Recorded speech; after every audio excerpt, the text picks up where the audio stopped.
How's it going, everybody? Welcome back to the 5-Star Potential Podcast Social. We are on to day 15 now of the podcast. Hope you guys are keeping well and safe. And yet again, another podcast today. Alongside me today, as you can see, we've got Dupe. Dupe, how you keeping? I'm doing well, mate. We're clearly fucking scraping the barrel if we got this guy on. So if you are interested in coming on, feel free to drop it in the comments below. Apparently, by the looks of it, you could be anyone. Before we go any further, I will just say we know this guy very well. We play a lot of Call of Duty with him, so the banter's going to flow tonight, okay? So that is all purely banter. I don't know who he is. Have we played like mystery guest? Have we played like 3 games of Call of Duty with you, dude? Probably more than that. Maybe 5.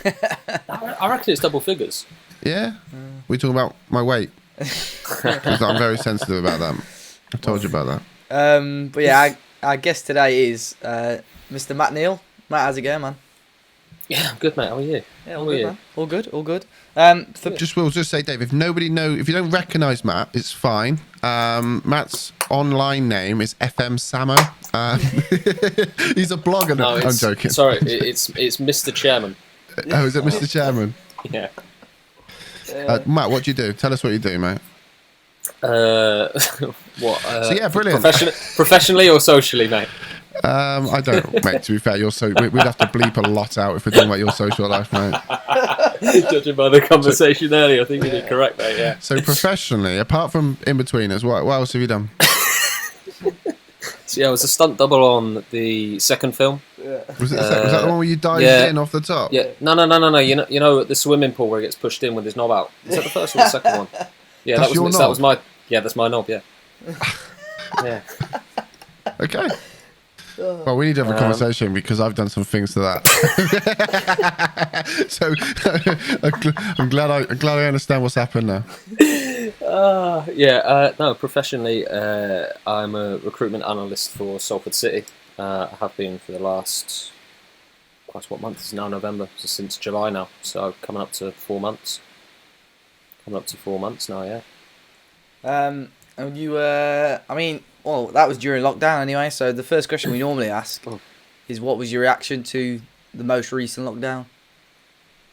In all honesty, mate, nothing's changed. Yeah. Like from our perspective in terms of how we work, nothing's changed at all because football is still carrying on. It's a bit tough from the recruitment perspective in terms of we can't really get to games. We're restricted in terms of what games we're actually allowed to go to, so a lot of it's video based at the moment, which obviously means we can work from home and do everything in line with government guidelines and everything. But it's not been ideal for me really, because I've been here, as I said, like 4 months now, and I don't really want to just be sat inside in a city like Manchester when there's so much out there to go and explore and everything, and I'm just sat in a flat just looking out a window every day. So yeah, it could be better from that side of things, but in terms of what I'm doing professionally, it's not really changed much at all, to be honest. Just kind of restricts what we can actually do on the weekend in terms of going to games. You had a bit of a mad. The first lockdown was quite a mad time for you, because obviously you was in another job at the time anyway. Then like a couple of months into that, you were moving jobs as well. So what was that like at the start of the first lockdown? And explain obviously what happened. Well, I just played Warzone. I played Warzone literally. For 5 months. No, I will say this though. I've played with you right at the end of the lockdown. It doesn't look like you've been playing it for 5 months, mate. How many wins you got, dude? 14 now, mate. I've played a lot. I've actually played a lot. Have you checked recently? No, to be fair, I've barely been on it. To be fair though, Matt, when I play, I like to actually just jump into the action. Instead, what you do is you go on a fucking holiday and an excursion. You go right around the back of the map, and you don't see a single soul. What is the aim of the game? Just to have fun, mate. Why are you sucking the fun out of everything, come on. mate? Fucking hell, you can tell you're a parent. Fucking boring bastard. Jesus, come on. It's all about winning, mate. It's not all about winning. It's all about winning. It is. I would prefer to shoot my shot and win and win less. Nah. Me playing your way, I'm never going to get better. Okay. Am I? I'm never going to get better at the game. Hey, everyone's different, mate. And I've got to start somewhere. Yeah, You know, I haven't had 5 fucking months off playing the game. You have. That is very true. That is very true. Now, to be fair, I think I've racked up about 15 days game time in COD over lockdown because I was I was furloughed literally straight away. So going back onto the actual point that you raised at the beginning, I was what was my job title? I think it was first team analyst at Rotherham. I was there for a whole year last season, and then before that I was 6.5 years as first team analyst at Plymouth, and sandwiched in between that and Rotherham was a 3-month spell at a company called Instat, who are an analysis and data company within football. So that's a little bit of background on myself. I think, really. No, I think, to be honest, let's be frank. I think a lot of people may hear the word analysis and kind of relay that to Football Manager terms. So actually, tell us a bit more about what it is you do in your day to day, apart from like in a normal day to day. Let's get rid of COVID. COVID's gone. You can do it here or you can do it wherever, Plymouth, wherever. You've gone from like right to the bottom to not from Plymouth for saying shit, but like of the country. You've gone really quite high up, man. Yeah. So obviously you're having to live away from home as well. So what is it you do? Like, tell us what you do. Well, it's just on that point. It took me 26 years to leave Plymouth, and then I've gone to Rotherham, and then gone, fuck it, I may as well go a little bit higher. I'll be in Scotland next, mate. I'll be in Scotland next. You'll be Sunday League with the big Lawrence Shankland.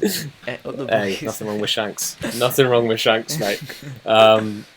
But yeah, so it's different. What I'm doing now is different to what I was been doing for the last 8 years. So the previous 8 years was kind of, so say we had a Saturday week, for example, last season at Rotherham. Monday would be doing a post-match analysis session, a video session from the game on the Saturday. That'd normally take half an hour, an hour or so, just going over the game from the Saturday. Then from my perspective, it was just getting ready for the Saturday game coming up. So Tuesday we may have another meeting again to do with either Saturday's game, or we may have wanted to do something we'd been doing well over the last few weeks or doing poorly at. So for example, say we hadn't been scoring from many corners, which wasn't very frequent last season. We may have just wanted to revisit everything and then just kind of put another presentation together. I think Duke's fallen asleep listening to this. No, I'm sorry. I'm just reading my email from Salford offering me a job, and I'm just working out how the fuck I reject that shit. But yeah, so then Wednesday would kind of be getting the majority of stuff put together, ready for the meeting. 2 meetings on the Thursday and Friday. So we'd have a meeting on Thursday morning about the Saturday team, the forthcoming Saturday team, how they play in possession, out of possession, kind of their style of play. Work through the thirds. Sorry, so starting from the back, how they progress the ball and whatnot. And then Friday's meeting would be strengths and weaknesses in relation to how we can play against them, and then also their defensive and offensive set pieces.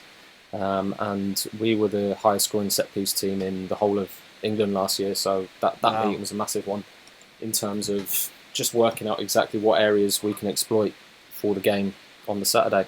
And then Tuesday games always complicated things a little bit, and then obviously you've got a smaller time scaling, you're squishing a lot more work into less days, but that was kind of the gist of it. And then, to be fair, since I moved up here, the majority of my stuff's just been data. That's kind of what I've been brought in for. I didn't really do much data stuff with Rotherham last year because the manager there isn't massive on data, which everyone's different. So I was using a different role as I had been previously.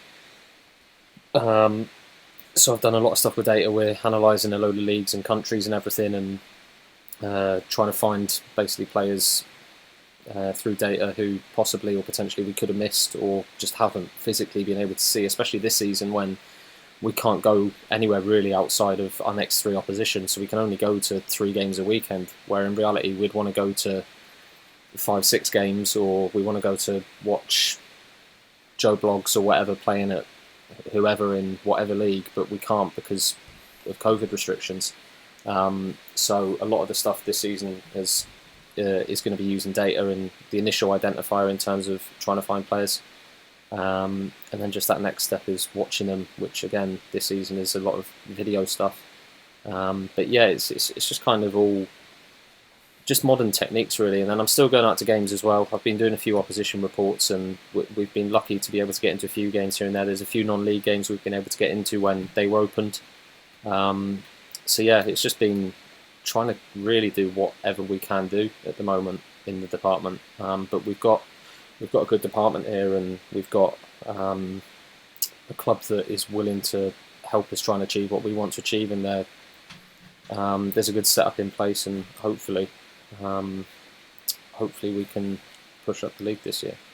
I think, to be fair, if you look at the clubs that are around that kind of level, I think you've probably got a very good club there that are very forward thinking, very much ahead of a lot of other clubs. Now, obviously, I have no knowledge of the club apart from the documentaries and what I've seen and what I've read. But to me, it would say that they're probably using massively different tactics to recruit and to go through the data than some of these older school clubs, if that makes sense. Mm-hmm. No, I get what you're saying. Yeah, to be fair, there's not many recruitment analysts at this level. I know Cambridge had one. Marcus at Exeter is really switched on. Marcus is really good, who's their head of recruitment / head of performance analysis, and he uses quite a lot of data in their process. I think Colchester are quite into it as well. I know their head of recruitment is also a previous analyst, so I think a lot of people in the role now are starting to get moves into recruitment, because a lot more clubs are wanting to go down that data route. So a lot more clubs are buying into it, and the younger generation, so mid-20s to mid-30s, are kind of getting these more senior recruitment roles, and a lot more data is being used. And I know there are people. I know that Liam Sweeting at MK Dons, for example, is one. You've got Portsmouth as well, previous analyst, Coventry as well with Chris Badland. There's loads of people who now are head of recruitment in the Football League who have come from analysis backgrounds. So I think a lot more clubs are trying to go down that route in terms of using data and modern techniques to recruit players. And to be fair, for most of these clubs it seems to be going okay. But in terms of League Two, it's still kind of up and coming. It probably comes down to finances more than anything, because most clubs in League Two, their recruitment department probably has one full-time member of staff, whereas a Championship club, let's say, probably has 5 or 6. Yeah. So it comes down to finance, really. And I imagine there's a fair few analysts in League Two who, if the manager trusts them to, do get involved in recruitment. I was in the past when I was at Plymouth, but it comes down to the structure in place, essentially, and the levels of trust, because recruitment is normally only a handful of people at each club are involved in it, because you don't want things leaking out. You don't want too many people knowing things that are going on, because everything always seems to end up in the press these days. So it's normally a smaller circle as possible, and yet still somehow things get out. But I think it will continue to grow, to be honest, analysis in recruitment, and especially data too. But it just depends on how you use it, because there are a lot of clubs in England, like Brentford are the obvious one, Brighton as well, who are quite renowned for their use of data, and I think a fair few clubs are going to follow them in the next few years, because you look at Brentford, for example, and their profit margins through their recruitment over the last 5-6 years is ridiculous. Going down the league as well, so is Oxford. I know Oxford have made a ridiculous amount of money over the last 6 years since Michael Appleton took Mark Thomas in as head of recruitment, and their profit margins have gone like that. But for whatever reason, they don't seem to have invested much of it back in. But yeah, I can see it going that way. I just think a lot of it comes down to finance, and I don't think COVID will help that, to be fair. No. Have you ever seen, like you say, with the whole recruitment thing, have you ever seen many clubs, or a club that you've been at, you're going for a player and then it comes out in the press, you're like, bloody hell, how have they found out about that? Like, does that happen much? Or yeah, or manager, just saying. You can't. I don't know what you're. I can't say it loud out loud, but you know what I'm talking about, yeah. Yeah. Yeah, it happened with us during the summer with a couple of players. There's a well-known journalist who may work for the Scottish Sun, whose name I'm not going to drop in, who knows a lot. We have this button if you want to. Just saying. So I can say it for you. Basically, it was. There you go. Did his name begin with A by any chance? Yes, and his surname may begin with N. Yeah, I know exactly on that. Yeah. So he's incredibly well connected, and no, we're playing fucking Countdown. That's all you have to do. Yeah. Hey, you can get a 2-letter word with that, mate. Yeah, good. Nah. But yeah. But yeah, so he seems to know everything, and I mean, like, he seems to know everything at all levels. So he knew about the keeper we signed in the summer, Václav Hladký, who came from St Mirren, but that's probably why, because he came from the Scottish club. He's probably got contacts up there. He knew about that, and he knew about a few others as well. To be fair, but I think the majority of it stuff comes from agents. If I'm being honest, I think a lot of agencies, I think they tip off people in the media to try and generate a bit more interest on social media and try and alert people that Club A are trying to sign him. So and try and speed up deals, I guess. Like if money, it's taking a while, more money look, somebody else wants him. Quick, yeah, exactly. So I think that's the majority of it. I think the days of people in clubs leaking it is long gone. Well, not long gone, but I don't think it's as prevalent as it was when I first came into football. And I can remember when I was first at Plymouth, everything got leaked from inside the offices, and it took us months and months to find out where it actually came from. We eventually found out, and that's why you're now at Salford. I think, like, to be fair, I think if I had to pick a job in football, or be some way being involved in football, I'd love to be the guy on Twitter who's the coolest man in the world, who just gets everything out before everyone else. It's a bit like Fabrizio and all that. Yeah, Fabrizio, like, this guy is like, he's got his fingers in a lot of pies, and you know, and especially this year, he seems to have really risen up this year. And he just seems to know everything, and everyone's just like hangs on every. He could literally say tomorrow, he could tweet out tomorrow saying, "Here we go. Ronaldo, Messi, Neymar, and Mbappe are joining Man United tomorrow," and every fucker would believe it. And I genuinely would, because he's been right about so many. But that must be a good little thing to do. That must be class. I don't know how he's got them all over the. It's not just like specific nationalities though. He just knows like loads. It's mad. The thing is though, like, is this? I could make an account tomorrow, and you could make a very good guess from whatever things that you're seeing, and you could make some bold claims, and you might get them right.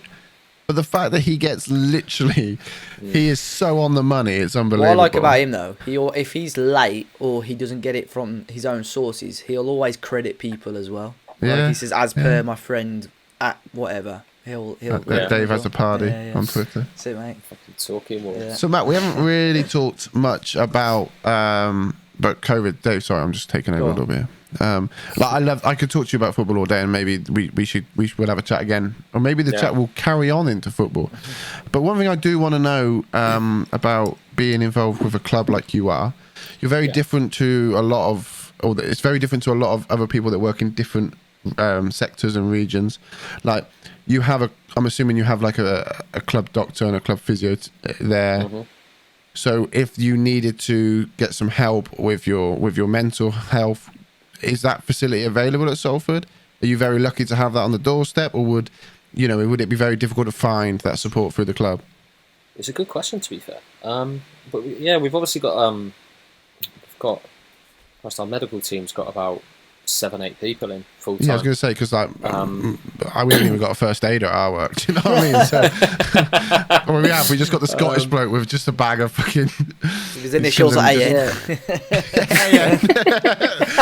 Actually, and he's just got a bucket with a sponge that he just spits in the weekend, and that's all he uses. But no, like, there's obviously a lot going on, and this is something that we highlight a lot in this podcast. But to almost have it on the doorstep, I just wondered if it's. I mean, granted, you're not in work at the moment; you're working from home. But my friend, he works or used to work. He's now left, but used to work at a rugby team, Premiership rugby team, as a physio. I think we've had a conversation about it before, actually. I think so, yeah. Because at the time when he was looking to change jobs, that I was gonna try and wean him in somewhere at a football club.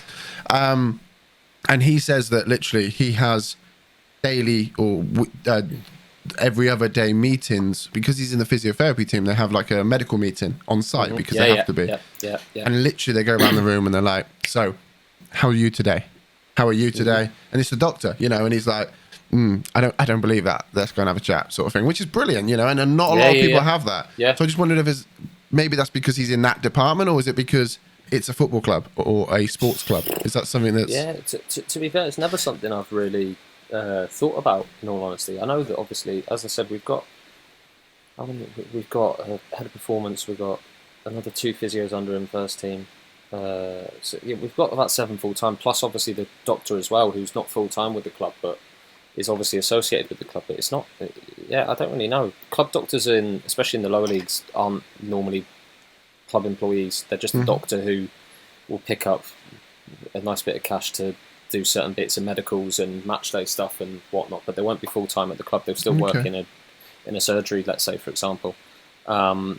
Obviously, Premier League level, probably all doctors are full time and on ridiculous amounts of money and just sit at the stadium all day or at the training ground. So I've only come across the doctor like twice in. Kinky? No, nothing like that. It was just I was just in the same room as him. Oh, okay. Starts the prostate exam, finishes like that. So yeah, Whatever, he was. No, to be fair, all I could see was his hand behind the curtain. So Swiftly moving on. But okay, no, it's just a question. I thought. I've never really considered it, to be fair, mate. Well, the only thing I will say then is obviously if you don't know, maybe you should get to know. Like, I know it sounds really kind of arsehole-y of me, but no. Especially like the one thing I will say is like we have our laugh and a joke and we don't speak that often, but when we do, like it's always I've been sat in the house, you know, and I not that I worry about you, but I'm just want to make sure that you have got somebody you can reach out and speak to. You definitely sound like my mum right now. Yeah. Me and mum's got a lot of things in common, mate. Yeah, Our love for you is what I was going to say. I was going to say that though. Like during the first lockdown, you were at home alone like a lot. Yeah. Like, how did you cope with that? Or was you used to it? Because I suppose you've been living sort of. Not saying you're a loner, a single little loner, but you know. The first. Yeah, no. To be fair, I was living alone. I was living alone in Rotherham, so I was kind of used to it. But it was the first month was probably needed. Like not month, maybe the first 2-3 weeks, because it felt like a summer. Like it felt like end of the season kind of thing. Like that's normally what happens in football is you get to the end of the season, you have 2-3 weeks to recharge your batteries, and then you're just back in again. So those first 2-3 weeks were like, oh bliss, I can wake up at 2:00 in the afternoon and do what I want. And then to be fair, after that is probably when I started getting into Warzone. And I played with just like loads of different mates. So I played with different ones in the afternoon, different ones in the evening, and then I had a mate who's 5 hours behind in America. So I'd play with him till like 3 a.m. and whatever, because it was only 10:00 at night or whatnot for him. So it's amazing that he says he mentions all these people you would play with, Dave. Yeah, he barely ever wanted to play with us. To be fair, I was on with Matt a lot during lockdown, to be fair. Yeah. Oh, to God, be fair, you were going quite early, weren't you? But yeah, so you had Tans to hold his hand as well. That was nice. Oh of you. yeah. Tans was there as well. You reckon Tans would come on this podcast? Yeah, we got to get him on. He was DMing me should have got him today. on with you. He was DMing me today. We should have done, to be fair. Let me text him now. We should have done. I haven't got his number, of course I don't. What would I have his number? Yeah, we do. No, you do. Oh my god, You do have Tans' number. I do have Tans' number. Hang on. It's under. Hang on. Where is it? Fucking, I got to scroll down. I don't even saved it, to be fair. He DM'd me today about a football player. There he is. Being a There you free go. agent. I'll message. Do you know what, actually, strange enough, we have a WhatsApp group. Yeah. Cool. Yeah, that's when we're going to do that draft thing. What's your name to him? What's your Tans? You call him Tans. What does he call you? Matty. Not bad. Right, okay. Do you think he'd come on, Matt, or not? I'll ask him now. Oh, there we go. We'll soon find out the answer. I can't even remember where Duke was. How did you get into your work, Matt? Like, is that something someone could go to uni, or you had a video about because you play Football Manager? It's a bit of a misconception. Because you're also the Plymouth researcher, right? Yeah. So I do the research. So if you ever manage Plymouth and they're shit, you know why. And for this one, Salford. I did a bit for Salford for this one because there wasn't any researcher. So I messaged Dean, who's the head researcher. It doesn't. You've got Pete, haven't you, Dave? So, yeah, I'm just looking at the message Duke sent. He spelt Tans wrong and Matty wrong. That's autocorrect. It's Marty. Why mine? Beefing you on this podcast. Why is it coming? Mate, I won't show it because it'll show the numbers, but literally, I put Tans and then I put Matty and it's gone up as Marty. Marty McFucking Fly. I wish I could go back in time and rewrite that. Fucking hell. Rick and Marty. You No, know to what be I fair- mean. Yeah, I've got Pete, by To the be way. fair- Yeah. Yeah, but that, to be fair, that video, it's a bit. Fuck it, I'm going to FaceTime him. Oh, he'll be in bed with his missus cuddling up at this time. Fuck it, I'm definitely FaceTiming him. But no, it gave a bit of a misconception in my opinion. They kind of just focused on the Football Manager stuff that I talked about. Mm. There were a few bits like the initial. There was an interview beforehand for a blog at the time that was called The Set Pieces for a guy called Matt who worked freelance for The Guardian as well, and he published it on The Set Pieces, and then a few months later it ended up on The Guardian. He never told me. So one morning I had loads of texts off people saying, "Why are you in The Guardian?" I'm thinking, "Oh fuck, not these charges. They've not come to light, have they?" You're right, dude. Yeah. One thing I will say, right, I mean, it's a great joke, quality joke, great timing, well delivered. But the one thing I will say is he said that before. Like, he has said that before. Somewhere else he's gone, and he's gone, I'm going to bank that one, because they laughed, I'm going to bank it, I'm going to use that somewhere else. Matt, Marty, have you or have you not used that before? Probably, yeah. Yeah, I don't definitely. remember, but I'm not going to try and deny that I've used it. But yeah, so it ended up in The Guardian, and I was like, oh fucking hell, that's gone quite big. That, to be fair, I had a load of people slagging me off in the comments and whatnot and everything. Standard, and, as you'd expect on The Guardian. And then Probably Curty. and then mate. You probably made Curty fucking spill his avocado. Fuck you, now what's this? He was outraged. but then I think Matt went and worked for Copa 90. I think he still works for now, good gig. if I remember rightly. I think he's still at Copa now. I went, oh look mate, would you be interested in doing a video? Like, it was the year after I did the interview. We want to do like a video piece, like in relation to the launch of the game and everything, and I wouldn't mind doing your story again. I was like, yeah, cool, come down. And it was okay, but it was just very heavily weighted towards trying to make out like I'd only got the job because I've played Football Manager as a kid, whereas in reality there's a lot of other things, and I had to work my bollocks off for 18 months as a volunteer pretty much and whatnot. But yeah, I was kind of fortunate in the sense that I wasn't one who had to go to university. I think I've met one analyst in the last 8 years who, it's Sean at Stockport, who didn't go to university as well. So every other analyst as such, like typical analyst role, as far as I'm aware, has been to university. Wow. So me and Shall I Sean tell you something that's going to blow your mind? Go on. Genuinely, I have a love for numbers. Mm-hmm. I love numbers. I love presenting numbers. Like at work, if we have to do reports and stuff, like the written side of it, horrendous, but the numbers side and the statistics and breaking down on statistics and the proper analysis of it, I love that. And for me, sounds stupid, but when I started playing Football Manager and learnt about the data analysis role, and I was like, that genuinely could be a job for me, because I love doing that kind of breakdown. Oh, he's replied. Yeah. One I've sec. just seen that, so I didn't want to interrupt you. What the bloody What the noise going on here? Hang on. What he's done there, right? Literally, he's gone and he's folded up his Guardian newspaper. He's put it on the side and he's gone, what the bloody noise going on here? Shit! I've just realised that picture's got that bird taking the picture with the. Oh. Steady. Steady. So yeah, of all the kind of like the roles for me, I was like, I think with my love of numbers and the way that I like to do it, I'd love to do that. If you've ever got work experience for a middle-aged man, Matt, I'd love to come and get involved. Well, I'll bear you in mind for that, mate. Genuinely, like I think I'm probably at the time now. I'd like a change in job. So much so that I have put my CV into Forest Green to be their Forest Green TV presenter. Did you actually do it? I saw you reply to the tweet. I did see you reply to the tweet. I put my CV in my little 30-second clip. So fingers crossed, you never know. I did see that. But that would only be part-time, so I'd need something to fill up. So if you need some help with your numbers, mate, let me know. It's why I was so gutted that Moneyball failed. It's also why I'm thinking of doing a YouTube series this year of, again, just redoing Swindon, but doing it Moneyball and doing it. Because they've just been promoted. The manager's just got, I think he's got sacked because he was shit. Nobody would ever want to sign him. That's what I heard as well. Steady. And, I think that for me, like, the numbers side of the game, it's like one of the Streamer Showdown one when everyone talks about, I draft really well. I do, because I crunch all the numbers and I've come up with a formula that works out the attribute per million So when you're drafting players in yeah. certain roles, you go for their key attributes, and it works out of those key attributes, you're paying £4 million per attribute, for example. And that way you can then rank, actually, that player might be better, but actually value-wise, that player should perform better. That's how I do it. It's kind of it's kind of essentially, mate, how analysis in recruitment is going, in terms of, right, look, this is what this player can give us.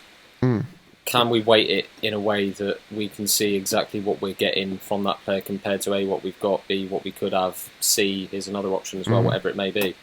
It is how footballers, well, not football, no, just analysis in general. I think analysis and the amount of software that's out there now, and obviously technology's improved godsend in the last 8 years. Like when I first started to get into analysis, we used to have to send off DVDs to the opposition in the post every Monday morning. Wow. So I'd have to phone up my mate at Barnet and go, "Hi mate, we've got Swindon on Saturday. Can you send us a DVD?" Yeah, we sure, got lost mate. in the post, to be fair. Mate, like sometimes they would, sometimes they'd turn up Thursday, sometimes they'd turn up Friday, sometimes they'd turn up on the morning of the game, and it was like, what's the point? Yeah. you couldn't do anything about it because you were relying on someone else to send a DVD in the post to you, and then it used to take about 6 hours to get it off the DVD and convert it to what's it called? Footage, digital footage. Was it, You never sent some dodgy DVDs down, did you? No. Not that I'm aware of. Hope not. Daily yeah, Star. so you'd have to run everything through Handbrake, which would take hours, and then you'd finally have it in. Yeah. So to be fair, I still use Handbrake every now and then. Takes the mick in 2020. Never mind 3 or 4 years ago. So, mate, this is 8 years ago. Oh, Summer of like 2012, mate. It was ridiculous, and it would take you hours to do a whole game, and then you'd have to sit in whatever software. I can't even remember what software it was back then, because I can't remember. But it would take you probably a whole day to do one game. It's worth of analysis. And so what I'm hearing here is, what time do you want me to pick you up on Monday, pal? Sounds like I got the job. I couldn't comment, mate. I don't head up a department yet, but who knows what the future holds. I like your ambition, mate. It's good. So how did you? Because you said you did a volunteer and then you've got the job and you sort of, I'd say you'd work your way up. It sounded a bit like Sean Dyson. How did you get that? How did you get that volunteering gig? So the club was in administration at the time. It just got relegated from the Championship to League 2 2 years in a row. So double relegation 2 years in a row. Ebanks Blake just before they won it. Big set. So Sylvan Ebanks Blake left in 07. Yeah, I think it was. Yeah. Was it 07? And then you joined. 07 January window. Yeah. No, I wasn't his replacement. Jesus Christ. Me and Sylvan Ebanks Blake are far 20 from goals the a same. season. My word. Jesus, he had a massive ass and a little bit of pace and decent hold-up play and link-up play and could score goals. I've got none of that, mate. But I tell you, you're quite good at like winning on Warzone, though, so you never know. I saw him on FM21 the other day, by the way. You got the killer instinct. Is he still at Telford? No. He was at Telford a few years ago, wasn't he? He was there for like 3 weeks. They couldn't afford him. His wage. He bounces around from non-league club. Someone told me a story about him last year that he when people play indoor football or 7-a-side or whatever, he comes to play and he just leaves without paying. He just goes. He would be I would so just like to horrible say, to play against. As a podcast, that story is allegedly. Alleged, yeah. If Sylvan's watching story, and he wants to come on, drop us a DM. It'd be a great podcast. You beef you, Dave. Get him and Lee Griffiths on. We're fine. No, not Lee Griffiths. And Shanks. Yeah, get Lee Shanks. Griffiths would be good. Griffiths would not be good. No. I tell you, we could have a Premier League. Not Premier League, crikey. We could have a footballer edition where we can get Tans on. We can get Reece Bennett on. Reece Bennett would come on, yeah. Yeah. He's just gone to Carlisle for a little short-term thing. One that Salford missed out. Salford missed out on him. Yeah. Yeah, missed out on big time with him, mate. I mean, don't let the dead space. Who's the other one? We can get Scotty Laird. Come on from ex Preston, ex Forest Green. Currently managing assistant manager down at Western Supermare. You know what I reckon we could get on a podcast? Sorry? Mark Kerr on the FM one. I reckon we could get him on. Yeah, maybe. Yeah, I reckon we could. Anyway, I mean, I don't know. We were talking about Plymouth. How I got in. Yeah. Not Ebanks Blake. So just Yeah, I was volunteering for like 14 months, mate, and it just fell into place and just happened, really. When you say volunteering, you're doing it free, or would they still paying you a bit? That's what volunteering is, though. Yeah, but some volunteering you get paid. Well, you got to remember with Dave is he works for his mum and dad. Right, he's never been out of Wolves apart from to see a football game. So Dave basically volunteers. I know volunteering, but like, And his mum washes his trousers and buys them. And just gets an early inheritance. The thing is, he's leaned so far back from his chair, he thinks we can aim, but he can't. Look what happens when Joe's not here. Fuck it. All falls apart. Yeah. All Come on, falls Dave, grow apart. up. Come on. But yeah, it was just it was with like a fans group, mate. And So, to be fair, it was volunteered. Were you paid for that? Or? Basically, we got paid in alcohol. Wow. Yeah, so every match day we got free food, free beer. Yeah? We worked behind the bar for a little bit of it. So it was me and. No wonder they went It bankrupt. was me and. Well, no, this is the fans group. Oh, okay, that's fine then. And it was all donated by. Where's Tribute made? It's St Austell Brewery.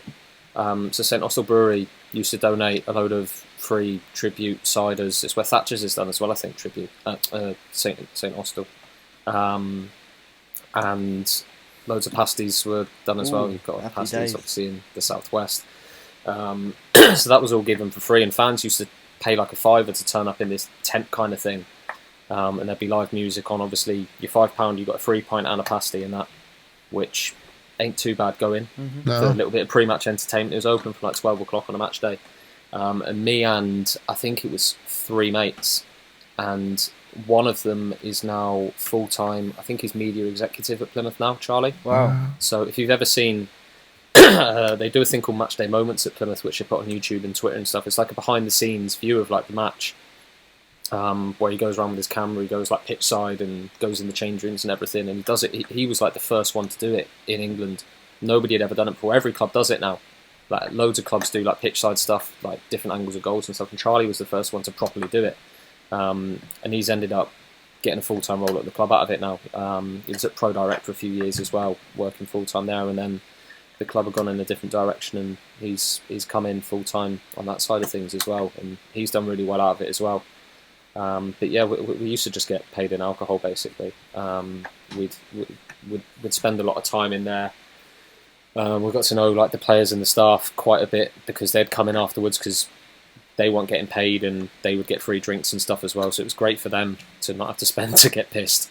To be fair, we ended up going on nights out with loads of them.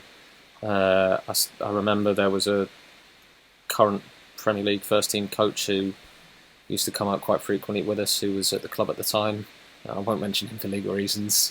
But there were some good nights out with quite a lot of them back then, and just got us involved in and around it all, and we got to know certain people and whatnot, and it just put us in the right place, and things just fell into place. And then 8 years later, I'm sat in a flat in Manchester. What? So yeah. How did you get that? Did you have to have certain qualifications, and they looked at it and thought, "Yeah, you're good for this job," or were they? So to be fair, mate, because analysis in England it first properly started coming in like early 2000s, which I was only 7 or 8 at the time, so I'm not saying I was in then, but even then it was only in the Premier League. So up until probably 2008 to 2010, it started filtering down into like the Championship, and then Plymouth were in League 2. This is 2012, so it was the 2011-12 season when I first started getting involved, and that's only 3 years after it really started filtering down to the Championship, and we were obviously League 2, so it was kind of still a bit of an unknown quantity, really, the whole role. So I don't think people really knew whether or not they needed to be qualified, or what people needed to do, or I don't even know what specific kind of uni degrees you could have done back then. There was probably sports coaching and things along those lines, but nowadays you can do like a master's in performance analysis. There's loads of stuff now, but as I said back then, it wasn't really loads to do in terms of it all. Steve got his finger up. It's because I want to go next. That's what I want to talk next. Oh, okay, mate. I mean, everyone knows that data analysis is just presenting player data. And what's the other attribute they want? Judging player, about the FM stuff. Yeah. Judging player ability. Yeah. judging player ability and presenting the data, right? Yeah, it's tough with FM. It's tough with FM how to do it because you can't really put.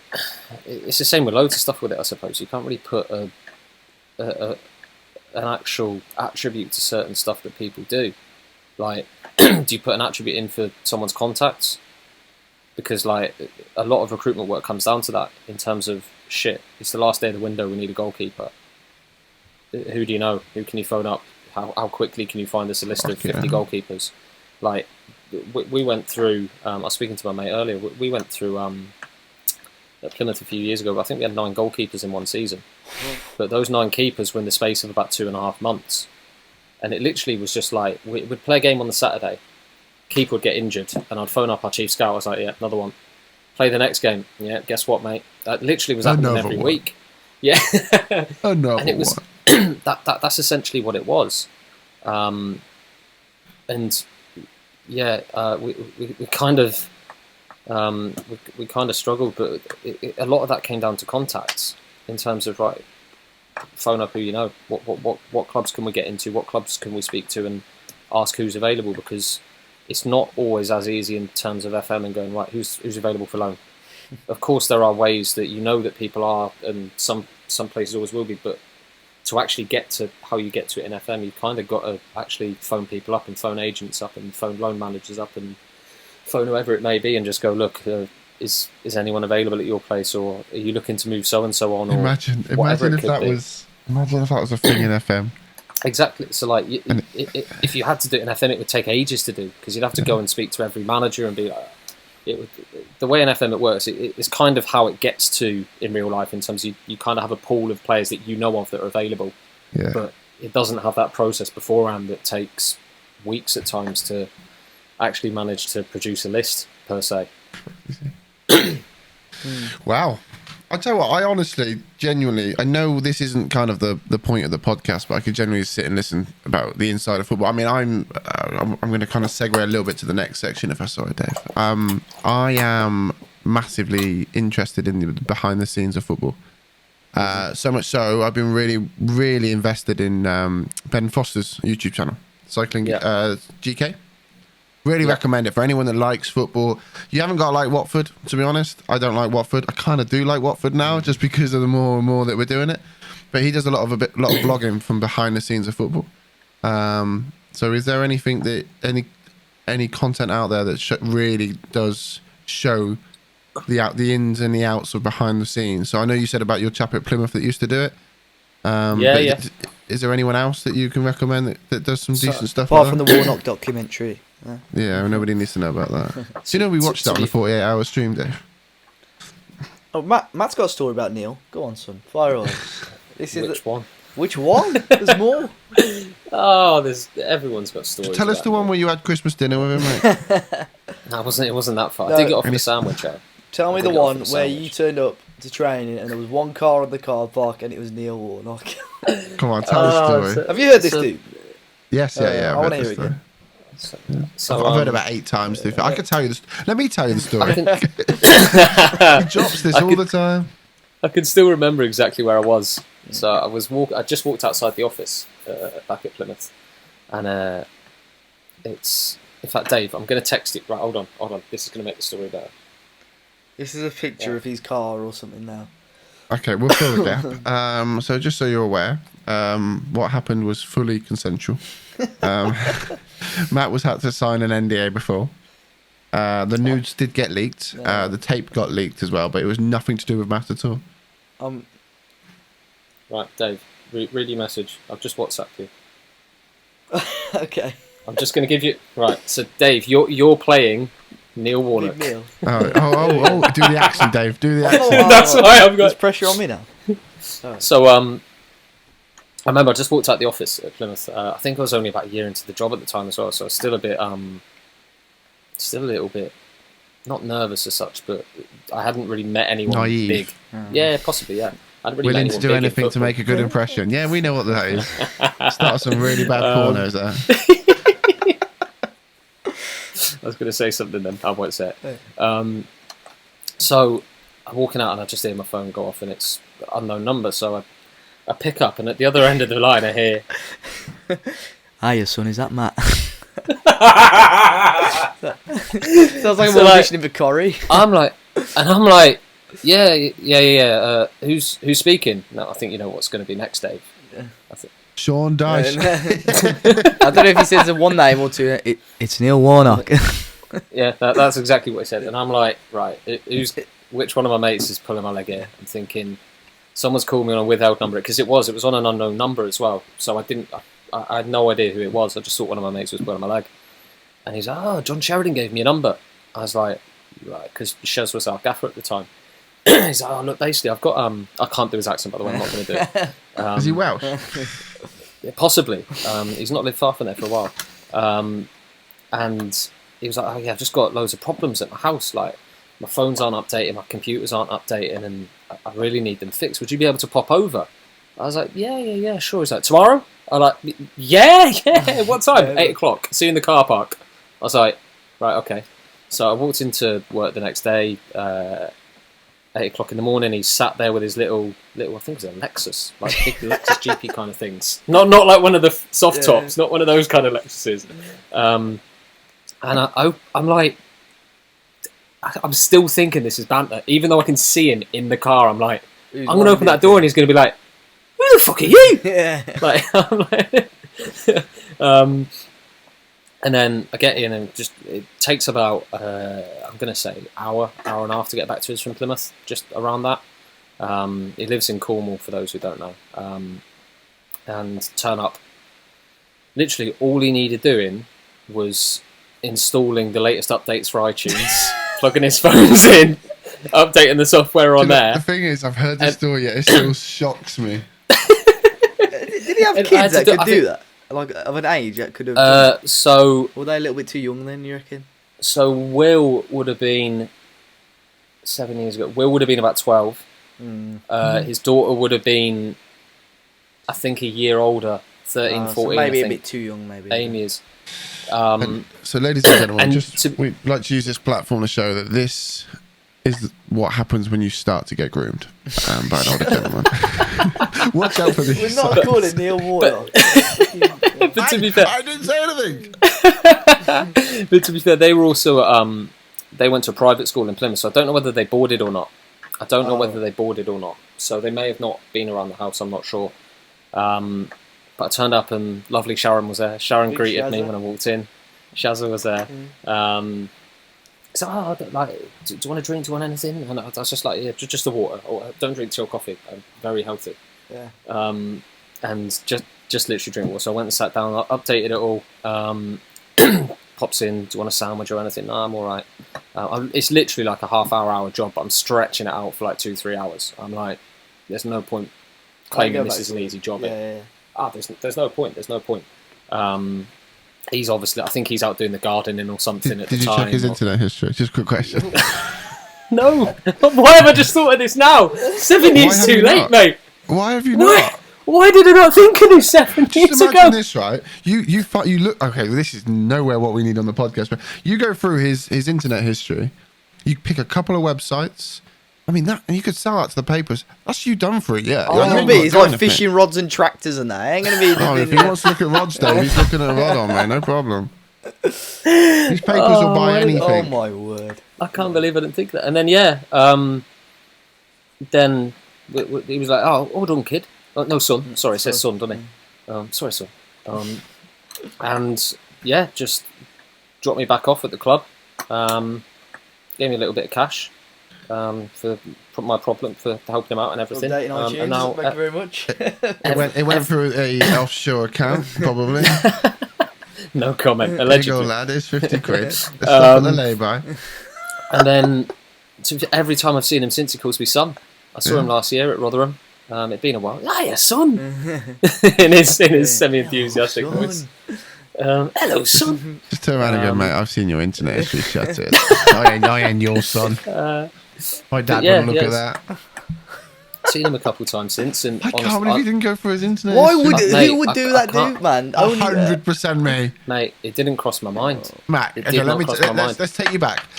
You know the knowledge you know now. 7 years ago, You pull up at his house. Shazza greets you. Do you want a drink? No, I'll just have water, thanks. Nothing to eat. I'm all healthy. You sit down at his computer and you're going, what are you checking? You would not check it, man. What are you checking, Matt? You're checking his internet history, aren't you? Right. In the comments down below, if you are in a house that has somebody, a celebrity, a well-known person, and you are on their computer to do things, are you checking their internet history? No, you're I not. am. I'm team you check. Are. I'm not. I'm not. I'm not either. You're not. Why? I'm not. Because he's thinking about the club sandwich that he's just rejected from Sharon. yeah, just think. What's Sharon going to do if I accidentally click on his history and There's nudes of Shazza. No, Ooh. anything.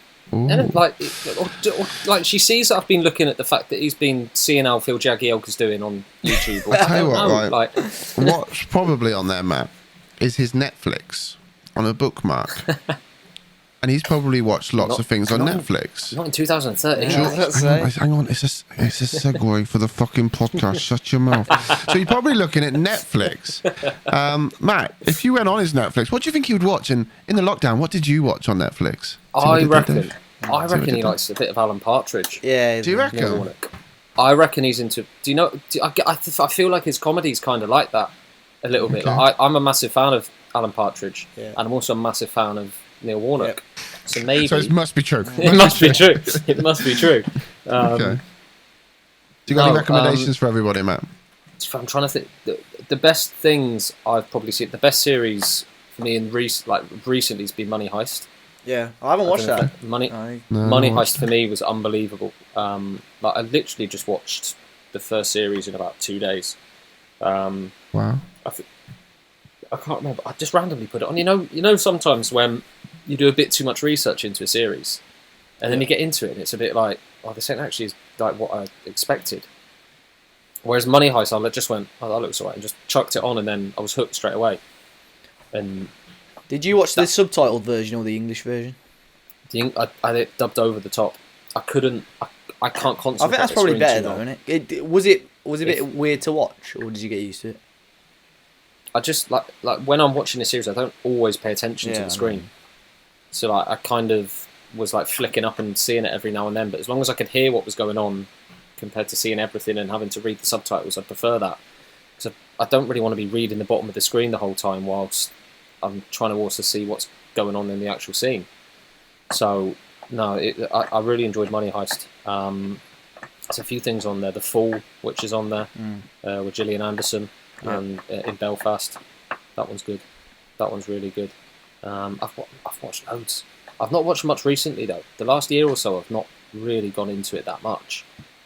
Because you're always playing Warzone, I guess. Yeah. To be fair, the last year that pretty much has been it. But if you want a film in general, probably my favourite film that I've ever seen is called The Prestige, with I can't even think who's in it, which is a great start. David Bowie's in it. Or Bowie, however you want to say it. Michael Caine's in it, and I can't think of the two actual actors. I think it's Matthew McConaughey. I think. But it's all right. He's such a good-looking guy. It's unbelievable.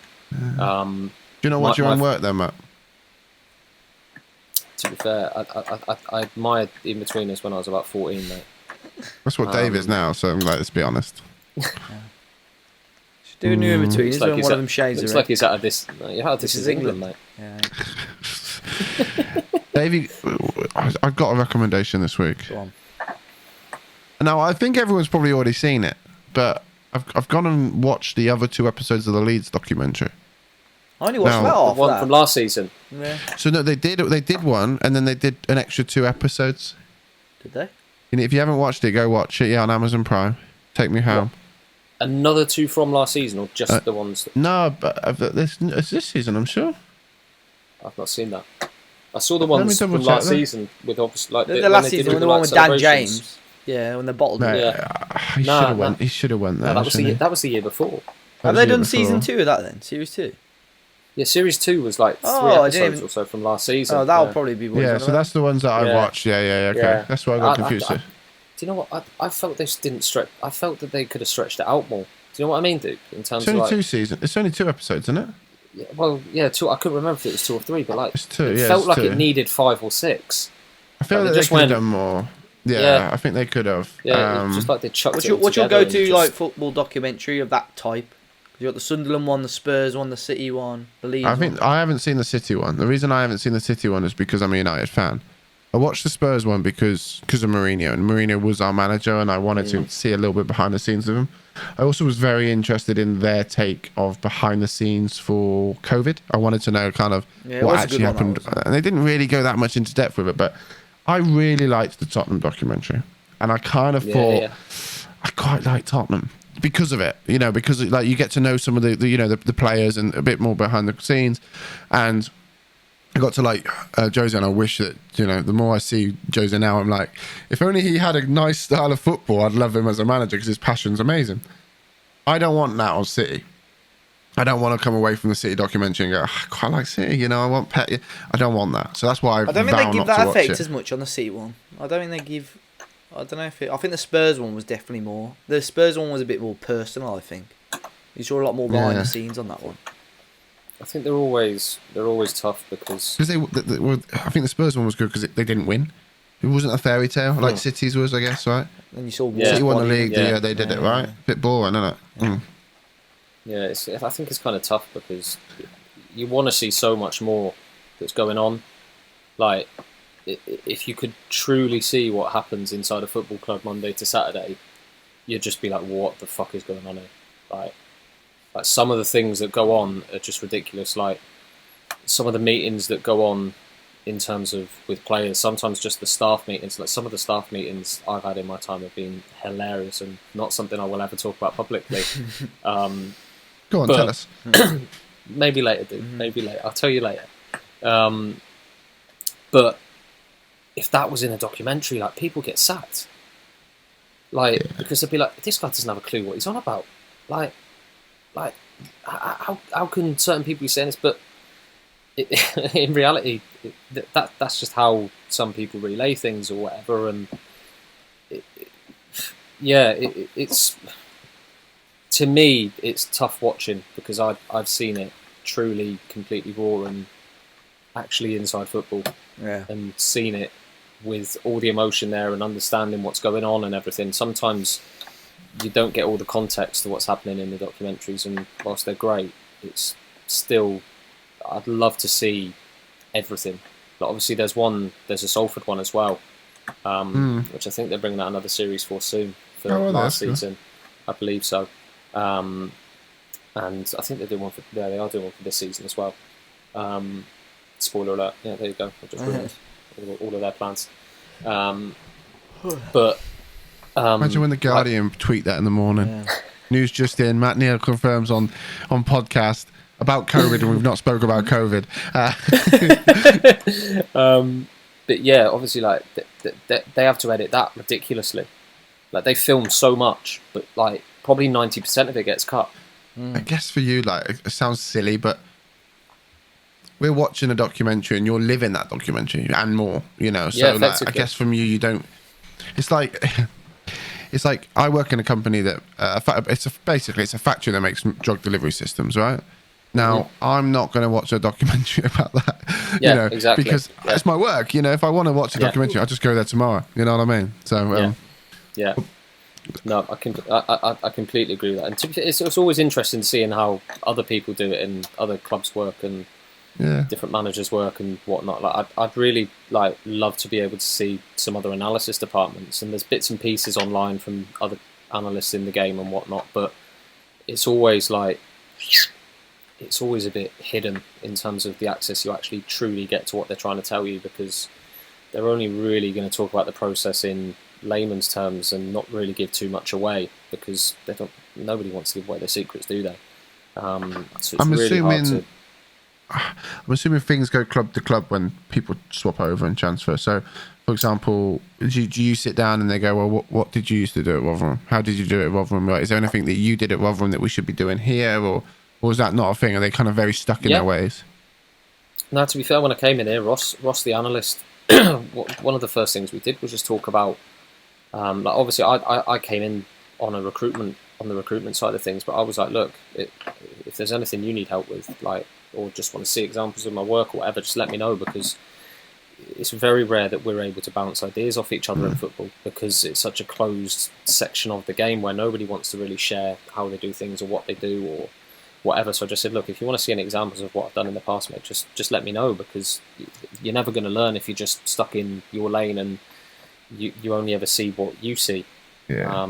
So yeah, to be fair, we put I showed him loads of stuff, and he took it all on board and said some positives about it, and oh look, that's great, I could incorporate that. And to be fair, said a few things about things I did and was like, well, I wouldn't do it that way because of this, that, the other. And it was useful for both of us, to be fair. And to be fair, Ross has now moved over full time to recruitment as well.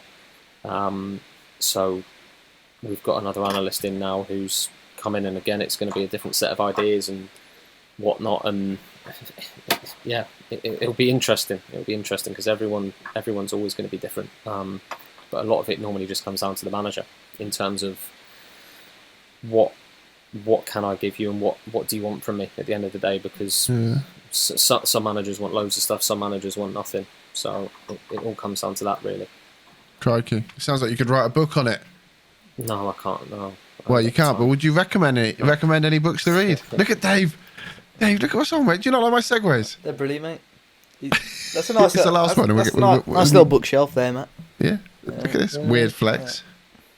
He's not even looking. So starting from right to left. We don't need to know them all, Matt. Just your favourites, mate. Come on, we're already past the hour.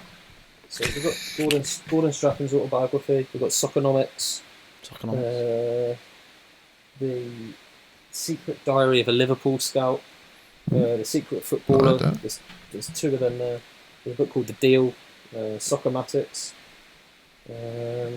Barcelona Way. Hitler's Last Day. My word. I've got a good book idea. Yeah, that took a turn. The Secret Life of a Salford Analyst. Yeah. No one's going to know who it is. Yeah. No. I've actually got a book as well, Dave, that I've ordered. Yeah. Go on. Do you remember St. Pauli did a book, Pirates, Punks and Politics? Yeah. Everyone got it and read it. So they've just released another one last month. Another Football is Possible. And I've just ordered it, ready to read. Audio book? Or?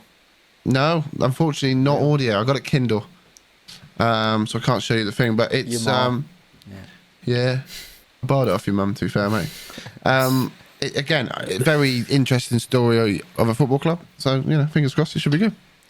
And podcasts, Matt. You're a big podcast listener. You listen to podcasts. To be fair, the only ones I regularly listen. To be fair, I've watched a few of the ones you've done over the last few weeks. Good. I have watched a few. What's your favourite one? Manager-based football manager ones? To be fair, I actually prefer watching them than listening to them. Yeah. Myself. Put them on mute. He sees the people. I don't know what you mean. You actually like seeing the people. So I can see. Yeah. I can see the emotion and the expressions and everything that's going with it. But I don't really listen or watch that many podcasts. But the only one that I'll regularly check on is Under the Cosh with John Parkin. You've got to watch Chris the Brown Paddy Kelly one. Brown. Yeah, I did see that one. Anything that has a relation to Warnock is going on straight away. That was both parts were really good on that. Really good. Yeah, have you seen the Mark? Yeah. Have you seen the Mark Bircham one? No, someone told me about that the other day. I need to watch that one. It is the best one they've done. Is that recent? It is the best one they've done. They did it like a month or so ago. Oh, I'll watch that one. And it just tells stories about when he was with Canada. There's a hilarious one when he's with Canada and that they didn't have a curfew for their night out, and it's honestly hilarious, mate. And then the last 40 minutes of the second episode is the best thing you'll ever listen to. It's honestly genius. But yeah, Under the Cosh is pretty much the only one. And then, to be fair, my mate is literally starting one tomorrow. Someone up here in Manchester is starting making one. So I've kind of been helping him with a few things. What's that going to be about? It's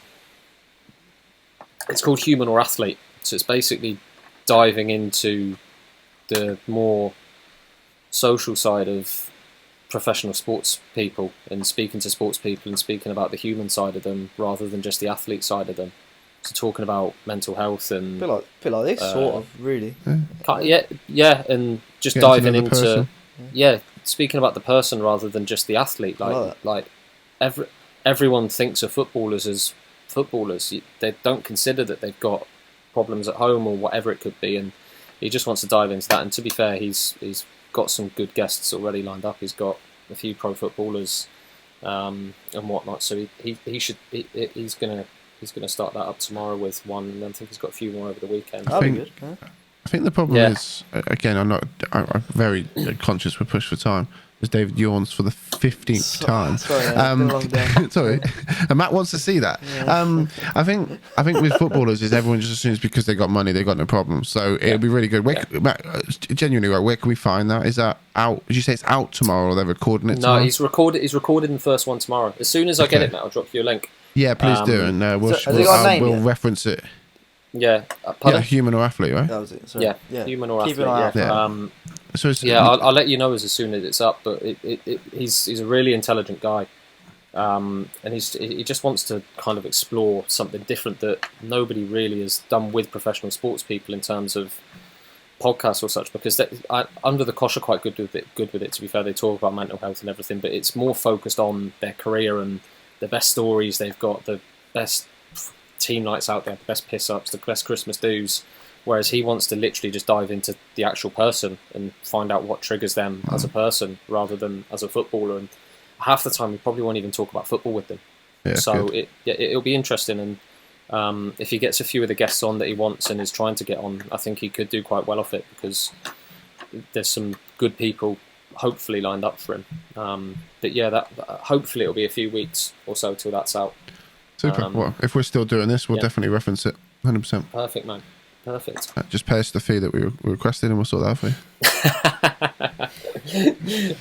I'll tell him that. Mate. Well, Right, David, I'll let you finish now, mate. Well, yeah, I was going to say, Matt, it's been an absolute pleasure, man. Been a really good podcast.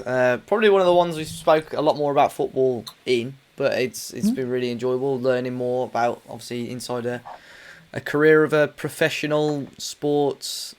Person-ish. Yeah, I was going to say sportsman, but you're not really a sportsman, you know. So, Fucking hell, yeah. You've seen me. Apart from an Ebanks Blake replacement back in 2007, you know, yeah. In fact, I'll send you a link to me in pre-season a few years ago in goal. Just before we go any further, I need your specialties if that's okay. My iTunes won't update. I'll offer you a sandwich and a glass of water. Plug in the cable, Yeah. and then we'll do it all for you, mate. We'll do it all That's for you. horrendous. Oh, is that how you do it, son? Yeah. Cheers, Neil. But yeah, Matt, it's been a pleasure. Everyone else, thanks a lot for listening. Be sure to hit the like button down below. Subscribe to the channel as well if you are new. The links for each of us will be in the podcast or the video description. And of course, if you are struggling with your mental health, the links to the professionals is down in the description, or the WeStreamFM email if you want to reach out to us privately, info@WeStreamFM.com. But until next time, guys, enjoy the rest of your day. Look after yourselves and say goodbye, lads. Goodbye, lads.